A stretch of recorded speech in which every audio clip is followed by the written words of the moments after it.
తాకట్లో ఉన్న మీ బంగారాన్ని విడిపించి ఆ రోజు ఆన్లైన్ రేటుకి కొంటాం. Sharma gold company. నమస్కారం, మీరు చూస్తుంది సుమన్ టీవీ. నేను మీ కీర్తి. సుమన్ టీవీ ప్రేక్షకులందరికీ శ్రీ విశ్వవసునామ సంవత్సర ఉగాది శుభాకాంక్షలు. తెలుగువారి సంవత్సరాది ఉగాది. క్రోధి నామ సంవత్సరానికి టాటా బై బై చెప్తూ కొత్త సంవత్సరానికి కొత్త ఆలోచనలతో ముందడుగు వేస్తున్నాం. పోయిన సంవత్సరం ఎన్నో విషయాల్లో ఒక ముందడుగు వేసుంటాం, కొన్నిసార్లు వెనకడుగు కూడా వేసుంటాం. అనుకున్న పనులు అనుకున్న సమయానికి కాకపోయిండొచ్చును. మరి అట్లీస్ట్ ఈ కొత్త సంవత్సరంలో మనందరికీ ద్వాదశ రాశుల వారందరికీ కూడా ఎలా ఉండబోతోంది, శ్రీ విశ్వవసు అంటే అర్థం ఏంటి, ద్వాదశ రాశుల వారికి ముఖ్యంగా మహిళలకి కూడా ఎలాంటి పరిహారాలు చేసుకుంటే బాగుంటుంది, సమయం అనుకూలించినప్పుడు ఇంకా సమయాన్ని మనకి మంచిగా తిరుగుబాటు చేసుకోవడానికి ఎలా ఉంటే బాగుంటుంది, ఇలాంటి విషయాలన్నీ మనకి తెలియజేయడానికి మనతో పాటు ప్రముఖ ఆస్ట్రాలజర్ బ్రహ్మశ్రీ నందిబట్ల శ్రీహరి శర్మ గురుగారు ఉన్నారు. నమస్తే గురుగారు. వాగర్థావివ సంపృక్తో వాగర్థ ప్రతిపత్తయే జగతః పితరౌ వందే పార్వతీ పరమేశ్వరౌ. సదాశివ సమారంభాం శంకరాచార్య మధ్యమాం అస్మదాచార్య పర్యంతం వందే గురు పరంపరాం. ఆదిత్యాయ చ సోమాయ మంగళాయ బుధాయ చ గురు శుక్ర శనిభ్యశ్చ రాహవే కేతవే నమః. శృంగేరి జగద్గురు పీఠాధిపతులకి, కంచి పీఠాధిపతులకి నమస్కారములు తెలియజేసుకుంటూ కార్యక్రమాన్ని ప్రారంభిద్దాం. అలాగే గురుగారు, శ్రీ విశ్వవసు నామ సంవత్సరం అంటున్నాం కదా, అంటే అర్థం ఏంటో? విశ్వావసు. విశ్వావసు అనగా విశ్వాసము కలిగినటువంటిది, నమ్మదగినటువంటిది అనేటువంటి అర్థంగా చెప్పవచ్చు. అంతేకాకుండా విశ్వావసు అనేటువంటిది గంధర్వరాజులలో ఒక రాజు. ఇతని పేరు మీదగానే వివాహం కాని అబ్బాయిలకి, ఆలస్యంగా వివాహం అవుతున్నటువంటి అబ్బాయిలకి ఈ యొక్క విశ్వావసు గంధర్వనామ మంత్రముతో కనుక జపము, తర్పణము, హోమము గనక చేస్తే త్వరితగతిన వివాహము జరిగి తీరుతుంది అని చెప్పి మనకు మంత్రశాస్త్రంలో చెప్పబడి ఉంది. గురుగారు, ఈ కొత్త సంవత్సరంలో మరి మిథున రాశిలో జన్మించిన వారికి ఎలా ఉంటుందో తెలియజేస్తారండి? ద్వాదశ రాశులలో భాగంగా మిథున రాశిలో జన్మించినటువంటి వారికి ఈ సంవత్సరం ఏ విధంగా ఉండబోతుందో క్లుప్తంగా తెలియజేసే ప్రయత్నం చేస్తాను. మిథున రాశిలో జన్మించినటువంటి వారికి ఈ సంవత్సరం ఆదాయం 14, వ్యయం 2, రాజ్యపూజ్యం 4, అవమానం 3. ఇక 12 నెలల పాటు అనగా వచ్చే సంవత్సరం మార్చి 19వ తారీఖు వరకు ఉన్నటువంటి సమయాన్ని 3 టైమ్ జోన్స్ లాగా డివైడ్ చేసుకొని ఏ టైం జోన్లో గ్రహాల యొక్క అనుగ్రహం బాగుంటుంది, ఆ సమయంలో ఎలా ఉండబోతుంది అనే విషయాల్ని తెలియజేసే ప్రయత్నం చేస్తాను. ఇక మార్చి 30వ తారీఖు నుంచి మే 14వ తారీఖు వరకు రాశిలోనే గురుని యొక్క సంచార ప్రభావం చూసినట్లయితే ప్రధానంగా గురుడు జన్మరాశిలోని సంచారం చేస్తున్నటువంటి కారణం చేత విద్యార్థులు ప్రధానంగా బాగా కష్టపడితే తప్ప ఫలితములు పొందనటువంటి పరిస్థితి. ప్రతి పనిలో కూడాను ఏ విధంగా అంటే అన్నీ అవుతున్నట్టుగానే అనిపిస్తుంటాయి, కానీ ఆలస్యంతో పనులు పూర్తి అవుతుంటుంది. చికాకు, ఇబ్బందులు అనేటువంటివి ఎక్కువగా ఉంటాయని చెప్పవచ్చు. ఇక ప్రధానంగా శని భగవానుల వారిని కూడా చూసుకున్నట్లయితే మార్చి 29వ తారీఖు నుంచి జూలై 12వ తారీఖు వరకు మీన రాశిలోకి సంచార ప్రభావం, కంటక శని ప్రభావం అనేటువంటిది మిథున రాశి వారికి ఉండబోతుంది. ఈ కారణం చేత ఏమవుతుంది, చేస్తున్నటువంటి వృత్తి, ఉద్యోగ, వ్యాపారాల్లో కష్టములు ఎక్కువగా ఉంటుంటాయి. ఇంత కష్టపడి ఈ పని పూర్తి చేశానా అన్న బాధే తప్ప ఫలితము ఖచ్చితంగా ఉంటుంది, కానీ సంతోషం మాత్రం ఉండదు. ప్రతి పనులలో కూడా ఆటంకములు ఈ శని ప్రభావంలో కూడా కలుగుతాయి. కాకపోతే ఇవి ఎక్కువ కాలం ఉండవనేటువంటి విషయాన్ని గమనించుకోవాలి ముఖ్యంగా. ఎందుకంటే శని భగవానుల వారు టైప్ 2 జోన్లో కనుక చూసుకున్నట్లయితే మే 14 నుంచి సెప్టెంబర్ 28 వరకు గురుడు కర్కాటక రాశిలో సంచారం చేస్తుంటాడు. ఈ కారణం చేత ధనపరమైనటువంటి సమస్యలు అన్నీ తీరిపోతాయి, ఏ ఇబ్బందులు అనేటువంటివి ఉండవు. ప్రధానంగా రావాల్సినటువంటి రాని బాకీలు వసూలవుతాయి. అలాగే ప్రతి పనులలో కూడా ధనార్జన సంపూర్ణంగా ఉన్నటువంటి కారణం చేత ఎంత శ్రమకైనా కానీ, కష్టపడినా కానీ పనులను పూర్తి చేసుకుంటారు, ఆనందంగా జీవిస్తారని చెప్పవచ్చు. అదే సెప్టెంబర్ 28 నుంచి నవంబర్ 11వ తారీఖు వరకు కర్కాటకంలో వక్రీకరించినటువంటి గురు ప్రభావం చేత ఇటు జన్మ గురు ప్రభావ ఫలితాలను కూడా పొందడం. ఆ సమయం మాత్రం సెప్టెంబర్ 28 నుంచి నవంబర్ 12 మధ్య కాలం ఏదైతే ఉందో ఆ సమయం మాత్రం కాస్త కష్టముతో కూడుకున్నటువంటి ధనార్జన. మే 14వ తారీఖు వరకు ఇబ్బందికరంగా ఉంటుంది. మే 14 నుంచి సెప్టెంబర్ 28వ తారీఖు వరకు కూడా కర్కాటకంలో స్థితి పొంది ఉంటాడు. ప్రధానంగా ఈ సంబంధించినటువంటి స్థితి కనుక చూసుకున్నట్లయితే యోగదాయకం. మే 14 వరకు అనుకూలంగా లేని కారణం. ఇలా చూసుకున్నట్లయితే సెప్టెంబర్ 28 నుంచి నవంబర్ 12 మధ్య ఉన్నటువంటి కాలం మాత్రం ధనపరంగా కష్టం ఎదుర్కొని ధన ఫలితాన్ని పొందుతారు. చికాకులు ఎక్కువగా ఉంటాయి. మే 14 నుంచి సెప్టెంబర్ 28 వరకు మిథున రాశిలో సంచారం చేస్తున్నటువంటి కారణం చేత సమస్యలు ఉంటాయి, ధనము లభించదు. కానీ సెప్టెంబర్ 28 నుంచి నవంబర్ 12 వరకు అన్ని విధాలుగా అనుకూలంగా ఉంటుంది. ఇక్కడ నవంబర్ 12వ తారీఖున కర్కాటకంలో వక్రీకరించి డిసెంబర్ 26వ తారీఖు వరకు ఉన్నటువంటి సమయం కాబట్టి ఇటు కష్టపడుతూ ఫలితాన్ని పొందుతారు. కాబట్టి ఇది గురువు టైప్ 2 జోన్లో భాగంగా మీకు ఇచ్చేటువంటి యోగకాలం అని చెప్పవచ్చు.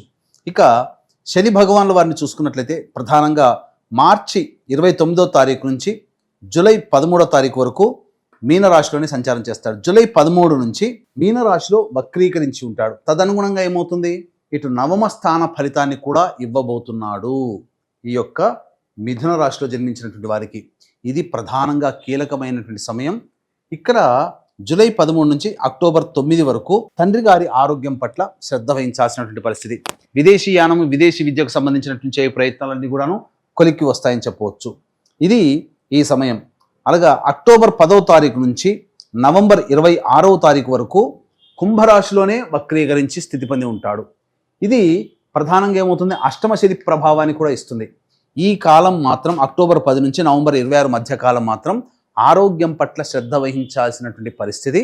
ముఖ్యంగా మీది సొంతము అని అనుకున్నటువంటిది ఏదైనా కానీ మీ నుంచి చేజారిపోయే అవకాశం ఉంది. అది వస్తువు కావచ్చు, వ్యక్తి కావచ్చు, ఇంకేదైనా కావచ్చు, ఆస్తి కావచ్చు. కాబట్టి అక్టోబర్ 10 నుంచి నవంబర్ 26వ తారీఖు వరకు ఉన్నటువంటి కాలం మాత్రం జాగ్రత్తలు పాటించాలి. ఇక టైప్ 3 జోన్లో కనుక చూసుకున్నట్లయితే డిసెంబర్ 27వ తారీఖు నుంచి వచ్చే సంవత్సరం మార్చి 14వ తారీఖు వరకు కూడా ఏం జరగబోతుంది, నవంబర్ 12 నుంచి డిసెంబర్ 27వ తారీఖు వరకు కర్కాటకంలోనే ఉంటాం. ఇక్కడ కర్కాటకంలో వక్రీకరించి ఉన్నాడు కదా నవంబర్ 12 వరకు. ప్రధానంగా ఈ నవంబర్ 12వ తారీఖు నుంచి డిసెంబర్ 27 వరకు కూడా కర్కాటకంలోనే ఉంటాడు. కానీ డిసెంబర్ 27వ తారీఖు నుంచి మార్చి 14వ తారీఖు వరకు మిథునంలో వక్రీకరించి ఉంటాడు. ఈ సమయంలో ఏమవుతుంది, తీర్థయాత్ర సందర్శన అవుతుంది. మఠాధిపతులు, పీఠాధిపతులు, కుల పెద్దలు, మత పెద్దలని సందర్శించే అవకాశం ఉంటుంది. అలాగే ఎక్కువగా ధనము ఈ సంబంధించినటువంటి ధర్మ కార్యక్రమాలకి, పూజాది కార్యక్రమాలకి లేదా సహాయ కార్యక్రమాలకి ధనము వెచ్చిస్తారు. మీ యొక్క సొమ్ము ఆ విధంగా ఖర్చు అవుతుంది. అనగా ధనము సద్వ్యయమే అవుతుంది. కాబట్టి ఏమాత్రం చింతించాల్సినటువంటి పని లేదు. ఇక టైప్ 3 జోన్లో భాగంగా నవంబర్ 26వ తారీఖు నుంచి జనవరి 9 వరకు మీనరాశిలోనే స్థితి పొంది ఉంటాడు. నవంబర్ 26 నుంచి జనవరి 20 వరకు శని భగవానుల వారు కుంభరాశిలో ఉంటారు. ఈ కారణం చేత ఏమవుతుంది, ప్రధానంగా ఈ సమయం కూడా ఆస్తికి సంబంధించినటువంటి విషయాలు నవంబర్ 26 నుంచి జనవరి 9 వరకు, వచ్చే సంవత్సరం జనవరి 9 వరకు ఆస్తికి సంబంధించినటువంటి విషయాల్లో ఎక్కువగా శ్రద్ధ పెట్టాల్సినటువంటి పరిస్థితి. ఇది ఒకటి ప్రధానంగా. జనవరి 10 నుంచి మార్చి 19 వరకు కూడా శని కంటక శని దోష ప్రభావాన్ని ఇస్తున్నాడు. కాబట్టి మిథున రాశి వారికి ఇటు గురువు కూడాను శని కూడాను కొంతకాలమే యోగిస్తున్నారు. చాలా సమయం అనుకూలంగా లేని కారణం చేత కొన్ని విపత్కర పరిస్థితులు అనేటువంటివి ఎదుర్కోక తప్పదు. ముఖ్యంగా విద్యార్థులు బాగా కష్టపడితే ఫలితాన్ని పొందుతారు. అయితే గుడ్డిలో మెల్లాన చందంగా వివాహం కావాల్సినటువంటి అబ్బాయిలకి అమ్మాయిలకి సంపూర్ణంగా వివాహం జరిగే అవకాశం ఉంటుంది. రాజకీయ రంగంలో ఎవరైతే ఉంటారో వాళ్ళు అనుచరులు సహాయ సహకారాలు అందివ్వకపోవడం వలన సమస్యలు అనేటువంటివి ఎదుర్కోక తప్పదు. అన్నిటికంటే ప్రధానంగా గమనించుకున్నట్లయితే ఈ యొక్క సంబంధించినటువంటి మిథున రాశిలో జన్మించినటువంటి సినీ కళారంగ ప్రముఖులు ఎవరైతే ఉంటారో వాళ్ళకి అవకాశాలు బాగా వస్తాయి. ధనం విషయంలో మాత్రం జాగ్రత్తలు పాటించండి. అందరినీ గుడ్డిగా నమ్మి మీరు ప్రాజెక్టులు చేపట్టినట్లయితే కొంత ధనాన్ని మోసపూరితంగా నష్టపోయే అవకాశాలు గోచరమవుతున్నాయని చెప్పవచ్చు. ఇక ప్రధానంగా ఫుడ్కు సంబంధించినటువంటి వ్యాపారస్తులు, ఎడ్యుకేషనల్ ఇన్స్టిట్యూషన్ నడిపేటువంటి వాళ్ళు, అలాగే పూజా ద్రవ్యంలకు సంబంధించినటువంటి వ్యాపారస్తులు, సిమెంట్, ఇసుక మరియు ఎడిబుల్ ఆయిల్స్, ఆటోమోటివ్ రంగంలో ఉన్నటువంటి వాళ్ళు, వీళ్ళందరూ తప్ప మిగతా అన్ని రకాల వ్యాపారస్తులకి సంపూర్ణంగా యోగదాయకంగా ఉంటుందని చెప్పవచ్చు. రైతులు ముఖ్యంగా 2 పంటల్లో లాభదాయకమైనటువంటి పరిస్థితిని పొందుతారు. ఇలా ఈ సంవత్సరం అంతా కూడాను శుభ అశుభ మిశ్రమ ఫలితంగానే ఎక్కువగా ఉంటుంది. ఆదాయము ఎంత ఉన్నప్పటికీ కూడా కష్టపడుతూ ఆదాయాన్ని పొందుతారు తప్ప సులువుగా ఆదాయాన్ని అయితే సంపాదించలేరు. అదొక్కడి గుర్తుపెట్టుకోండి. బాగా శ్రమ కోరిస్తేనే ఫలితాన్ని పొందుతారు అని చెప్పవచ్చు. గురుగారు, మరి మిథున రాశిలో జన్మించిన మహిళలకి ముఖ్యంగా శ్రీ విశ్వవసనామ సంవత్సరంలో ఎలా ఉంటుందో ఒక్కసారి తెలియజేయండి. ఇక ఈ మేషరాశిలో జన్మించినటువంటి మహిళలకి మాత్రం పెద్ద పీట అని చెప్పవచ్చు. మీకు గౌరవ మర్యాదలు పెరుగుతాయి. మీకు ఇంతకుముందు మిమ్మల్ని అవమానించిన వాళ్ళే మిమ్మల్ని చాలా గౌరవిస్తారు. కోల్పోయిన చోట దక్కించుకోవడం అంటే ఇదే అని చెప్పవచ్చు. కావున అన్ని విధాలుగా సహాయ సహకారాలు ఇతరులతో మంచిగా మెలగడం వల్ల పొందుతారు. అంతేకాకుండా సంతానం కాని మహిళలకి సంతానం కలుగుతుంది. అలాగే బాధ్యతలు అనేటువంటివి పెరుగుతాయి. ఈ బాధ్యతలు పెరగడం ద్వారా మీరు అనుకున్నటువంటిది సాధిస్తారు. అలాగే మీరు ప్రధానంగా ఈ యొక్క మిథున రాశిలో జన్మించినటువంటి మహిళలు వ్యాపారులైతే తప్పకుండా వ్యాపార విస్తరణ అనేటువంటిది చేస్తారు. తద్వారా మంచి ధనాదాయం అనేటువంటిది లభిస్తుంది అని చెప్పవచ్చు. ముఖ్యంగా వివాహం కావాల్సినటువంటి అమ్మాయిలకి వివాహం జరిగి తీరుతుంది. ఇక గమనించుకున్నట్లయితే ప్రధానంగా ఈ రాశిలో జన్మించినటువంటి మహిళలు ముఖ్యంగా అంది వచ్చినటువంటి అవకాశాలని వినియోగించుకోవడం ద్వారా మంచి జరుగుతుంది. కాకపోతే మీ పెరుగుదల, మీ యొక్క అభివృద్ధిని చూసి అసూయపడే వాళ్ళు ఉంటారు. కాబట్టి జాగ్రత్తలు పాటించండి. దైవానుగ్రహాన్ని పొందే ప్రయత్నం చేయండి. సో మరి శ్రీ విశ్వవసునామ సంవత్సరంలో ఇంకా బాగా కలిసి రావాలంటే ఎలాంటి పరిహారాలు పాటించాలంటారు గురుగారు? ఈ యొక్క మిథున రాశిలో జన్మించినటువంటి వారికి ప్రధానంగా గ్రహములు ప్రధానంగా శని గురువు అనుకూలంగా లేకపోవడం, రాహుకేతులు చతుర్థ దశమ కేంద్రంలో ఉన్నప్పటికీ కూడాను మిగతా గ్రహాల యొక్క అనుగ్రహం సంపూర్ణంగా లేని కారణం చేత బాగా శ్రమ కోరిస్తే తప్ప ఫలితాన్ని పొందనటువంటిది. ముఖ్యంగా దైవానుగ్రహం తప్పనిసరి. కావున ప్రతిరోజు కూడాను రుద్రాష్టకం అనగా రుద్ర త్రిశతి అని దొరుకుతుంది. ఆ రుద్ర త్రిశతి ప్రతిరోజు మీరు పారాయణం చేయండి. తప్పకుండా మీకున్నటువంటి సమస్యలు అనేటువంటివి తొలగిపోతాయి.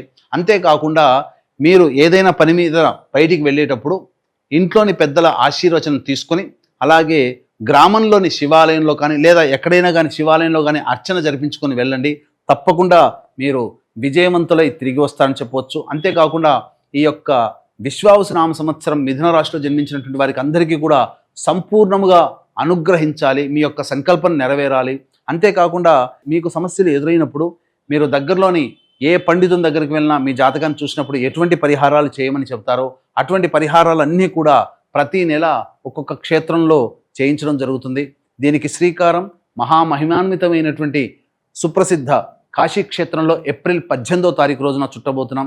అవకాశం ఉన్న వాళ్ళు ఇట్టి మహత్తరమైనటువంటి కార్యక్రమంలో మీ జాతకరీత్యా వచ్చేటువంటి సర్వ సమస్యలకి, అలాగే మీ యొక్క సంకల్పం నెరవేరడం కోసం సంకల్ప సిద్ధి సర్వదోష నివారణ కార్యక్రమాలు అనేటువంటి జరిపించడం జరుగుతుంది. ముఖ్యంగా మృత్యుంజయ హోమం కూడా ప్రధానంగా చేయించడం జరుగుతుంది. అవకాశం ఉన్న వాళ్ళు కార్యక్రమ తదనంతరం కాంటాక్ట్ చేసి ఈ కార్యక్రమంలో సభ్యులుగా నమోదు చేసుకోవచ్చు. సో ఆరోగ్యపరంగా ముఖ్యంగా వీరికి వృషభ రాశి వారికి ఎలా ఉంటుంది గురుగారు? ఏ నెలలో అనుకూలంగా ఉంటుంది, ఏ నెలలో కాస్త క్షీణించే అవకాశం ఉంటుంది, ఎప్పుడు అలర్ట్గా ఉండాలో ఒకసారి తెలియజేయండి.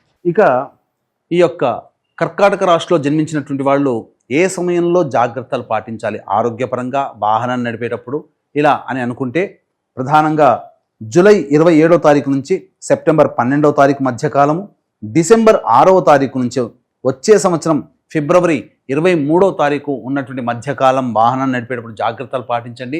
అనారోగ్య సూచనలు వచ్చేటువంటి అవకాశం ఉంటుంది. అంతేకాకుండా ప్రధానంగా గర్భవతులైనటువంటి స్త్రీలు జాగ్రత్తలు పాటించండి. మిస్క్యారీస్ అయ్యేటువంటి అవకాశము గోచరమవుతుంది. అలాగే ఈ యొక్క మిథున రాశిలో జన్మించినటువంటి వారికి ఈ ఆపరేషన్స్ జరిగేటువంటి అవకాశం కూడా గోచరమవుతున్నాయని చెప్పవచ్చు. గురుగారు, మరి కొత్త ఉద్యోగం స్టార్ట్ చేయాలన్నా, లేదంటే ఉద్యోగంలో వారు ఒక స్టెప్ ముందుకు వెళ్ళాలన్నా, కొత్త వ్యాపారం స్టార్ట్ చేయాలన్నా, నిరుద్యోగులైనా ఏ సమయం బాగుంటుంది ప్రయత్నాలు చేయడానికి ఈ కొత్త సంవత్సరంలో ఒకసారి తెలియజేయండి. అలాగే ఈ యొక్క మిథున రాశిలో జన్మించినటువంటి వారికి ఉద్యోగస్తులకి ఉద్యోగ మార్పు ఎప్పుడు చేసుకోవాలి వేరే సంస్థల్లోకి, అలాగే నిరుద్యోగస్తులు ఉద్యోగము ఎప్పుడు ఏ సమయంలో ప్రయత్నం చేస్తే సంపాదించుకోవచ్చు, అలాగే వ్యాపార విస్తరణ ఏ విధంగా ఏ సమయంలో చేస్తే చాలా బాగుంటుందనే విషయం గురించి తెలియజేసుకుందాం. వాటికి మంచి సమయాలు ఆగస్టు 17 నుంచి సెప్టెంబర్ 16, అలాగే నవంబర్ 16 నుంచి డిసెంబర్ 15, అలాగే ఈ సంవత్సరం మార్చి 30 నుంచి ఏప్రిల్ 13వ తారీఖు వరకు ఉన్నటువంటి సమయం చాలా అనుకూలంగా ఉంటుంది. కాబట్టి ఉద్యోగ మార్పు, ఉద్యోగం పొందడం కోసం, వ్యాపార విస్తరణ కోసం చాలా అనుకూలమైనదిగా చెప్పవచ్చు. ఏతాబాతా చెప్పొచ్చేది ఏమిటంటే ఈ సంవత్సరం సాధారణమైనటువంటి ఫలితాలనే ఈ మిథున రాశిలో జన్మించినటువంటి వాళ్ళు పొందుతారు. కాబట్టి ఈ మిథున రాశిలో జన్మించినటువంటి వారికి సంకల్పం నెరవేరాలి. అలాగే మీకున్నటువంటి సమస్యలు నెరవేరడం కోసం ప్రతి నెల ఒక్కొక్క క్షేత్రంలో జరిగేటువంటి సంకల్ప సిద్ధి, సర్వదోష నివారణ పూజలు, హోమాల్లో మీరు సభ్యులుగా నమోదు చేసుకున్నట్లయితే తప్పకుండా దైవానుగ్రహాన్ని పొందిన వాళ్ళు అవుతారని చెప్పడంలో ఏమాత్రం సందేహం లేదని తెలియజేస్తూ సర్వం శ్రీ ఉమామహేశ్వర పరబ్రహ్మార్పణమస్తు. చాలా సంతోషం గురుగారు, ధన్యవాదాలు.